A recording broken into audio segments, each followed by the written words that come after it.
What's up, everybody? It's your boy Jordan Kurtz here with comments from the Peanut Gallery and the MMA Plug powered by Mile High Sports. Just wanted to talk to you real quick about UFC on ESPN Plus 28 this weekend from down in Brazil. It's going to be Kevin Lee against Charles Oliveira.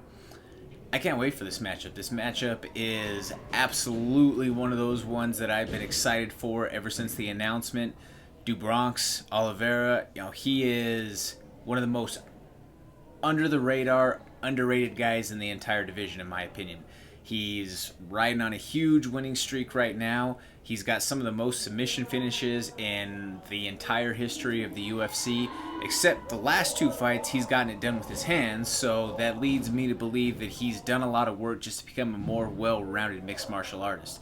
But to kind of piggyback on his submissions, he has 8 different submission finishes that he's recorded throughout his UFC career. He was the first guy ever to pull off a calf slicer way back in, I believe it was 2012 in the UFC. He's only 30 years old, but he's been in the UFC for 10 years.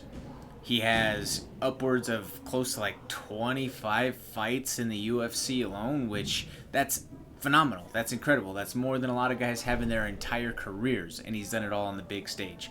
Now, his opponent, Kevin Lee, I've had the privilege of being able to see Kevin Lee train in person when he was out here in Denver before he made his way to TriStar. Kevin Lee is a phenom. I mean, the Motown Phenom, that's a very fitting nickname. Kevin Lee has so much just raw, natural skill, and he oozes charisma. The dude has championship level skills and sauce just as a whole. It'll be interesting to see if now that he's moved back to lightweight, after he had the big win against Gregor Gillespie in his first return fight back to lightweight, and now that he's found some stability within his career and with his training with Faraz Zahabi up there at TriStar.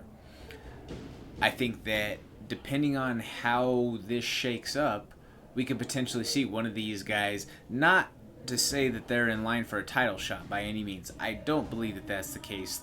The lightweight division, the 155-pound division, is way too log-jammed for that to be the situation. But they start putting themselves in that conversation of being contenders. Kevin Lee, it would be a return trip to that situation. As some of you will recall, he did fight for the interim lightweight championship back in the day against Tony Ferguson, and Tony Ferguson was ultimately able to get the finish on him. A couple of the other fights that I'm really kind of looking forward to and want to see how the contest plays out with no fans, mind you. Coronavirus scare is worldwide with this pandemic. No fans at all, and granted, this is as of Thursday prior to the event. Things may change by the time that this gets released and put out. There might be an entire cancellation. Who knows? But we're going with the information that we have available to us right now as we look at it. One of the other things that I'm very interested to see, like I say, is Johnny Walker is back to action. Johnny Walker did not look the same in that fight with Corey Anderson after he hurt himself. Let's call it for what it is. He was dicking around and was doing the worm, celebrating a win with after the flying knee finish, and in turn, he blew his shoulder. Well, Johnny Walker learned that your shoulder is not something that can just have the switch flip and it's okay and it's back to normal. He hasn't been the same since, so we're going to see how he looks against Nikita Krylov to see if he's able to fully maintain his, or return to that form that he once was at, because Johnny Walker was a world beater at one point. That was the guy that everybody was hypothesizing is going to be the one to knock Jones off of the throne. But who knows?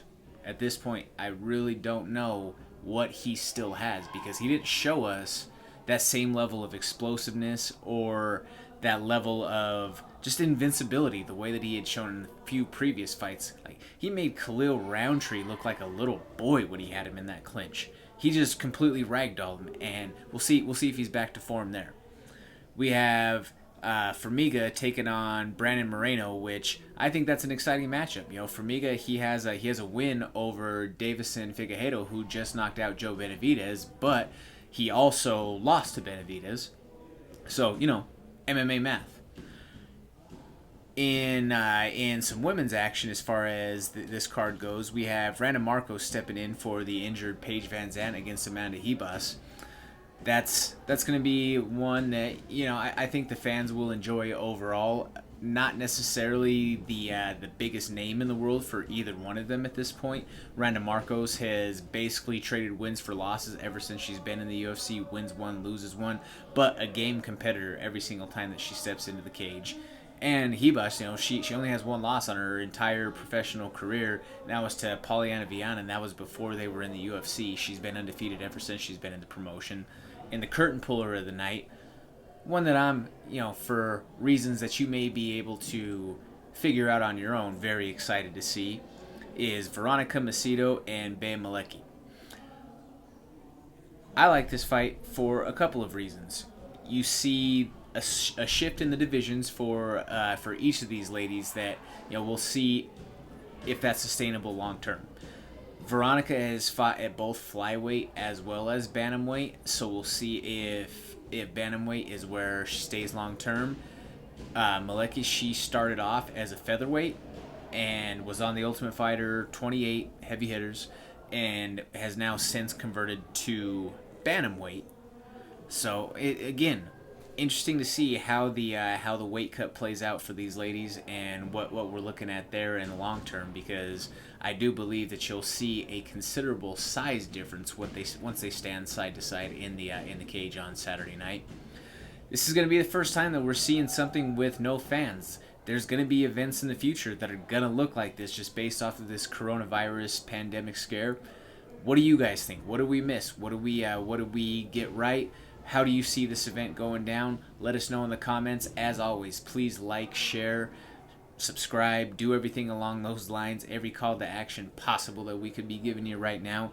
Once again, my name is Jordan Kurtz. I'm with the comments from the Peanut Gallery as well as the MMA Plug powered by Mile High Sports. Thank you guys, and I'll see you next week.